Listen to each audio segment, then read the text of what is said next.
From Janitor to Gestapo Chief. The shocking tale of Michael Bukhin. Picture this.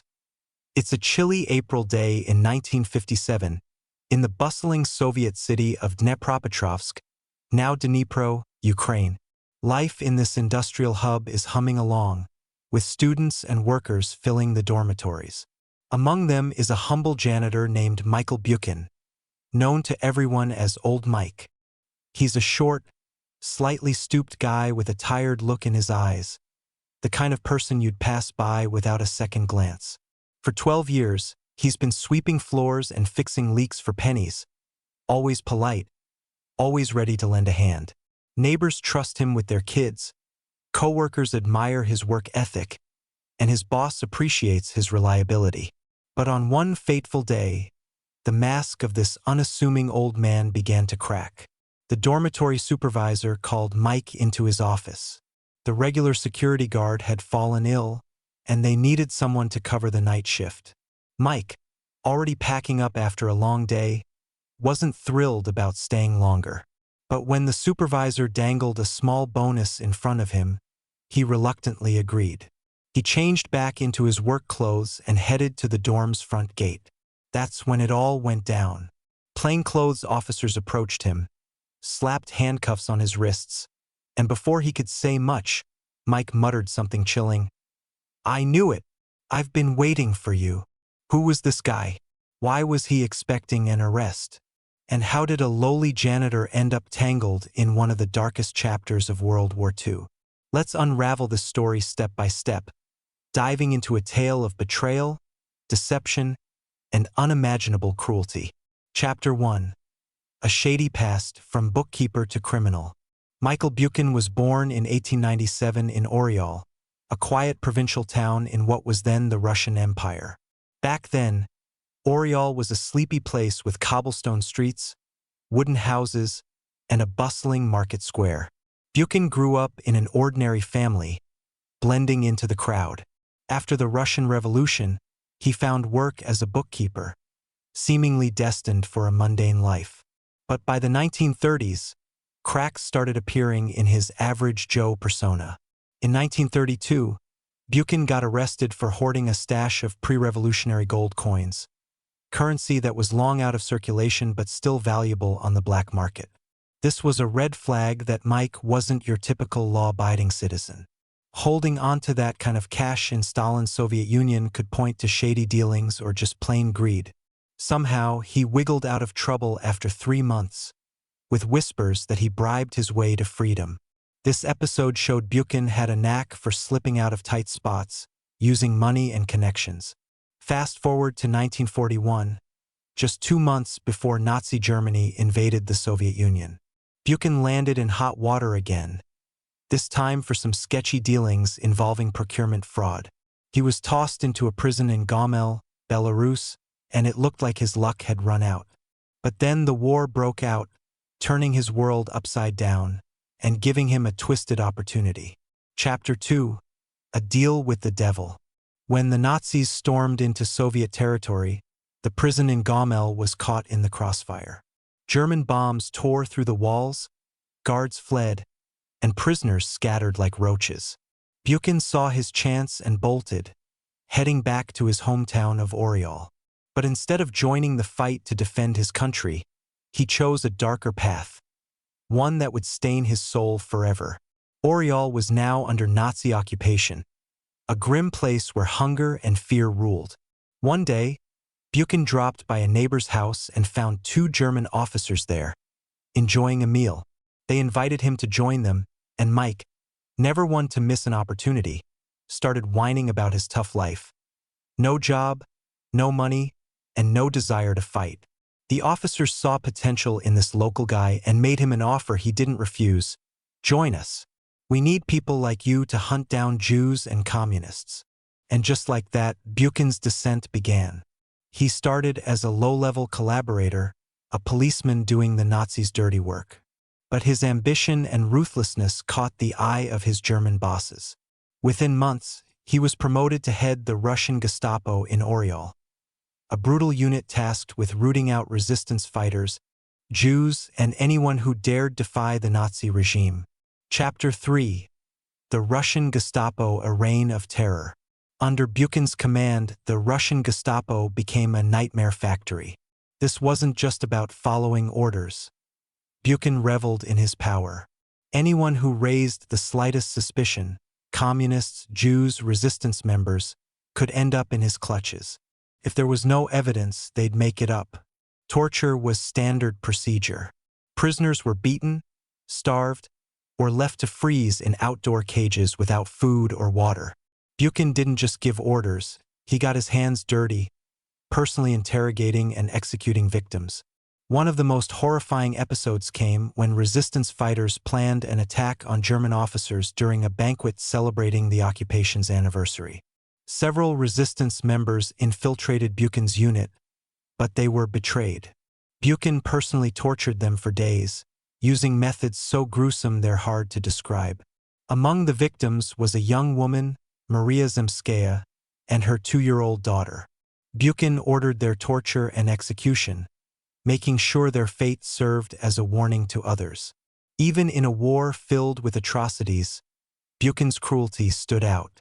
By 1943, Bukhin's operation had grown massive, with about 500 investigators and 150 secret agents under his command. The Russian Gestapo took over 2 entire buildings in Oriol. The Nazis were so impressed that they awarded him the Badge of Merit for Eastern Peoples and a hefty pay raise, along with a formal thank you for his service to the security of Greater Germany. But as the saying goes, all good things come to an end, especially when you're on the wrong side of history. Chapter 4. Escape and Deception. As Soviet forces closed in on Oriol, Bukhin knew his days were numbered. He packed up his loot, valuables stolen from his victims, and fled to Kaunas, Lithuania in a private train car. There, he was made commandant of a concentration camp and given the rank of junior officer. But as the tide of war turned against the Nazis, Bukhin saw the writing on the wall. In 1944, he fled to Germany with the retreating German army. In Germany, Bukhin realized the Nazis were doomed. To save himself, he hatched a cunning plan. He destroyed all documents and awards linking him to the Gestapo, claimed he was too sick to serve, and then pitched a wild idea to his German bosses. Send him to a concentration camp as a prisoner to infiltrate an alleged Russian resistance network. Desperate for any edge, the Germans bought it and sent him to a camp as an ordinary inmate. When Soviet troops liberated the camp, Bukhin played the part of a victim. He returned to the Soviet Union posing as a former prisoner of war. At the NKVD, Soviet secret police, he spun a fake story. He was born in a different town, worked as a medic in a hospital in Kislyar, got captured by the Germans, and ended up in a camp. Surprisingly, he kept his real name, betting that investigators would expect a fugitive to use an alias. It was a bold move, and it worked. Chapter 5. Hiding in Plain Sight. Back in the USSR, Bukhin settled in Dnipropetrovsk and took a job as a janitor in a dormitory. He kept a low profile, blending in as the quiet, helpful old Mike. Neighbors trusted him to babysit their kids, and co-workers saw him as a dependable guy. No one suspected that this unassuming man was a war criminal responsible for hundreds of deaths, including those of women and children. But the NKVD was relentless. Bukhin was one of their most wanted men. They chased every lead, rushing to detain anyone who matched his description. In 1957, a tip came in. A janitor in Dnipropetrovsk looked suspiciously like the former head of Oriol's Gestapo, and his name matched too. A handwriting analysis sealed his fate, and Bukhin was arrested. Chapter 6. Justice Served. Bukhin's arrest sent shockwaves through the city. At his trial, nearly 80 witnesses, former prisoners who survived the horrors of his Gestapo, testified against him. They all pointed the finger. This was the man who tortured and killed without mercy. Bukhin denied everything, claiming he was framed. In his final statement, he begged for his life, saying he didn't know what he was doing. But the court wasn't swayed. The verdict, death, was met with standing applause. Bukhin tried to save himself, writing desperate letters to Soviet leader Nikita Khrushchev and other officials, insisting he was innocent. It didn't work. In 1958, his final appeal was denied, and the sentence was carried out. The man who ordered the death of a 2-year-old girl, among countless others, faced justice at last. Chapter 7: The Bigger Picture: War, Economics, and Morality.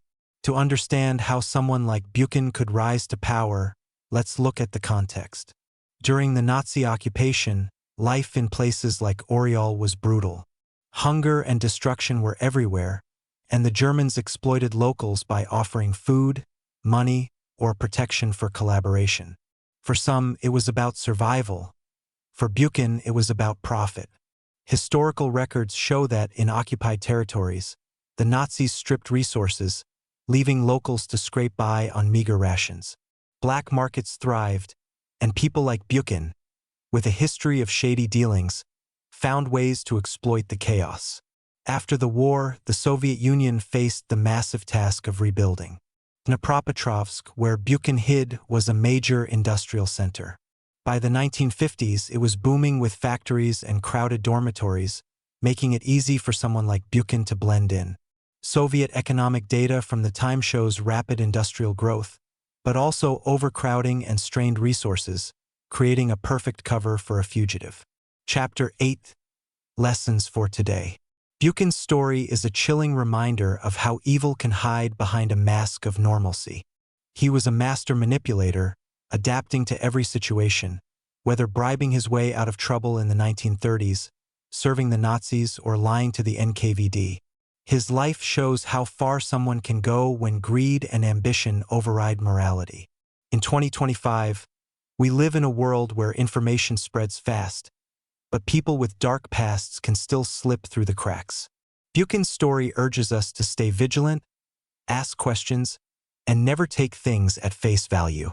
It's a lesson in the power of accountability and the importance of confronting evil, no matter how well it's disguised. Wow, what a story, right? If this tale of betrayal and justice gripped you, hit that subscribe button and leave a comment below. What do you think about Michael Bukhin's double life? Why do you think people like him choose betrayal over loyalty? And how can we make sure history doesn't repeat itself? Share your thoughts. Let's keep this discussion going.